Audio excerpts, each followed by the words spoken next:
OK, Freddie, what have you got for us? So this is a question from Rory, who asks, with the mayoral elections coming up, what would the significance of a Labour clean sweep be? A lot has been said about the different experiences of Labour and Tory mayors under the previous government. Might a Labour government try to depoliticise devolution? What do we think, Anoosh? Yeah, it's a good question. So the background on this, so we've got 10 metro mayors at the moment, including the London mayor, which sits slightly differently in the sort of devolution landscape. And that's going to rise to 12 at these upcoming May elections, because we're going to have a York and North Yorkshire mayor and an East Midlands mayor. And then the North of Tyne mayoralty that exists now is morphing into a new one, which is the North East mayor. And the other mayoral elections we'll have in May are the South Yorkshire, West Yorkshire, Tees Valley, Greater Manchester, Liverpool, West Midlands and London. And if it was a clean sweep, I think it would be quite a big deal for Labour, because you've got Ben Houchen and Andy Street, the Tory mayors for Tees Valley and West Midlands, sticking to the race. They're going to run again, and they've become weighty figures in themselves in the Tory party, but also in their region. So I think it would be a huge thing if Labour managed to sort of unseat them. And of course, the big story of the night could be that Labour loses one of their seats. So Sadiq Khan's team, as our colleague George has written about, are apparently worried about the effect of first past the post on that election. Yeah. So there are lots of things to look out for. What do you think? Do you think what story would it tell if Labour had a clean sweep? Well, you mentioned both Houchen and Andy Street. I mean, for them, it's key that they separate themselves from the National Party. Yeah. And I think that's what they're trying to do. Andy Street has been quite critical of the government. Remember that very raucous press conference at party conference? Over HS2. Yeah, we were outside the hotel and he got all the journalists around and he was absolutely furious. So it's things like that I think will help him in the campaign, but we've got to look at the national polls and remember that they are Conservative Party candidates, and people will see the words Conservative Party in the ballot box. And we had the first poll out this week of the Tory party dropping below 20 points in the polls. Yep. So they're going to have to deal with that. And then if you look at the Labour candidate in the West Midlands, it's a guy called Richard Parker. He's been at PwC for a long time, but when he was there, he was heavily involved in negotiating and working on the devolution settlement in the West Midlands. So he's from the private sector in the same way that Andy Street was.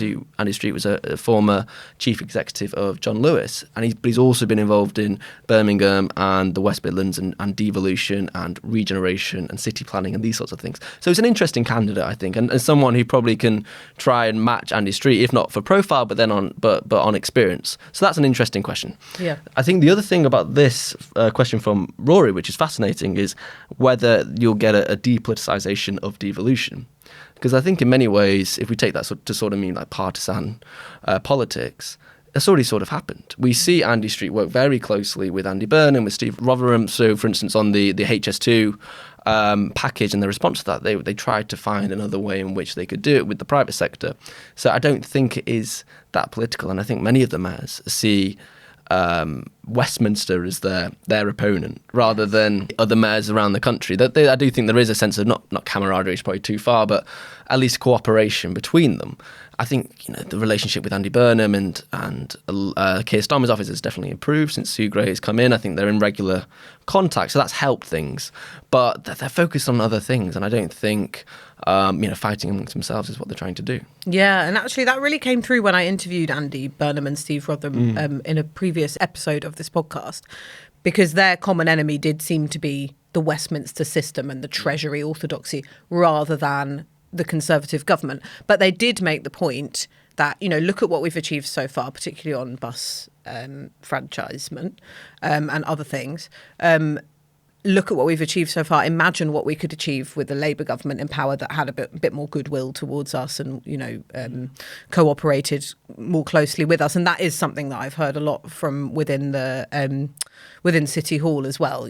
This idea that they've been up against an opposing party in government for so long that it's made it tricky to sort of get a new proper financial settlement for TfL, and that they're constantly sort of fighting with the government rather than working alongside them. So I think there is hope that if there is a Labour government, then the Labour mayors will benefit just from that sort of political synchronicity. Yeah. But I agree. I think they've gone in sort of more independent directions, and that does make it difficult for a Labour government coming in as well. Yeah, I think the big question, at least for the north and the mayors there is NPR, is the Northern Powerhouse Rail, this high-speed rail that's supposed to go from east to west, which is still on the cards. I don't think we've had full commitment from the government. I mean, they say they're trying to continue with it, even though they've not got HS2. Labour have suggested that they will, but there's a big question there about whether it has the funding, whether it has the the political backing from Westminster. I don't think that's been focused on enough by Westminster, but that will be a key